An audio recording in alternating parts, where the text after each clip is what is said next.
Okay, so the last thing we're going to talk about is how to manage your profits. What do you do when you're in a winning trade? How do you know when's the best place to get out?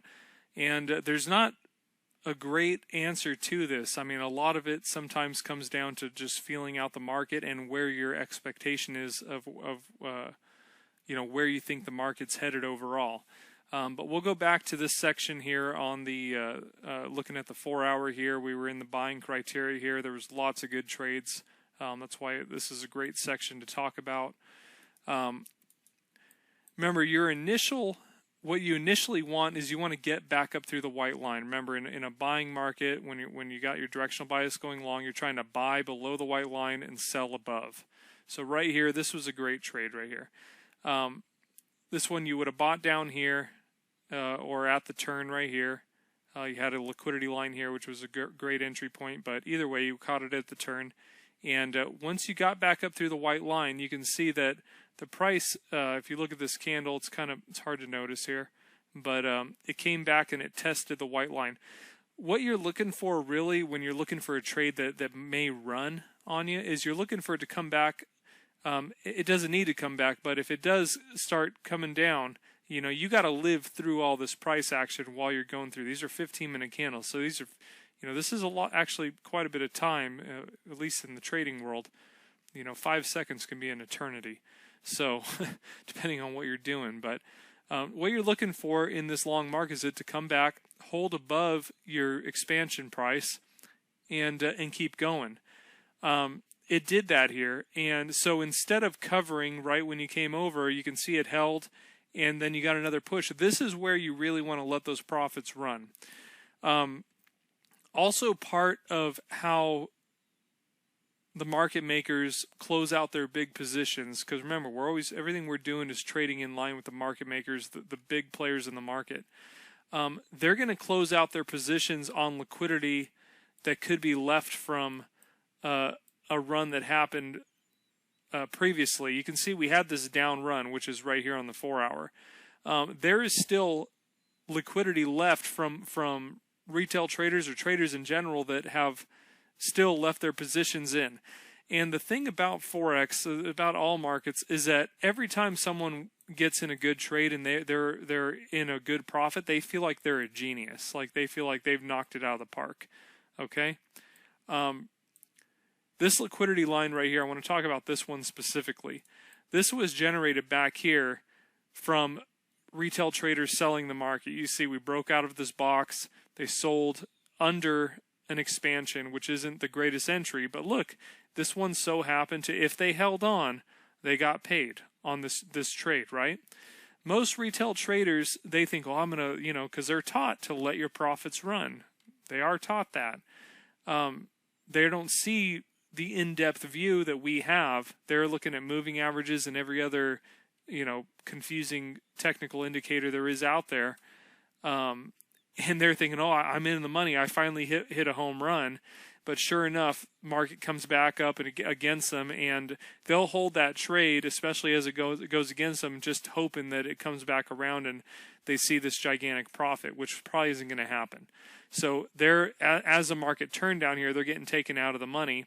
And that trader right here that sold, remember, these represent their general stop-loss levels for traders that sold at that point. There's still, any traders that are still holding that position have a stop loss around that area. So if they were selling here, it gets to their stop loss, they're going to buy to close a trade. Well, that even translates this far ahead. And so going back to our trade here, if you would have bought the market as you go up and you're in profit and you hit that liquidity line, that's a level that the market makers can use to fill their position. Remember? Because it's buy liquidity.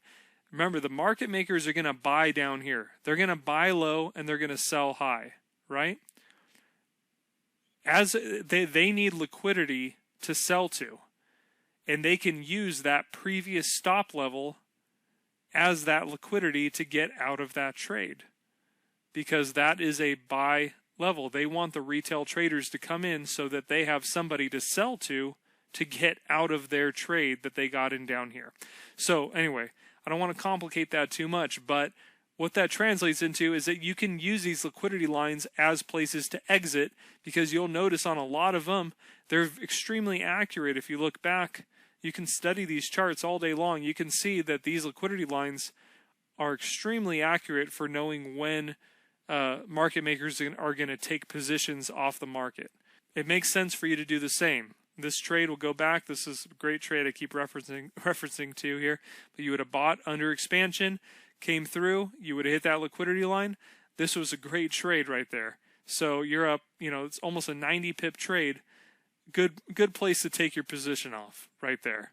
I mean, that's a 90 pip trade in one rip is a good expectation especially for a day trade, in the middle of session. So anyway, but the point is that managing your profits and letting these trades ride is going to be based on the content of the market, on what the banks are doing. That's how far you should let it ride.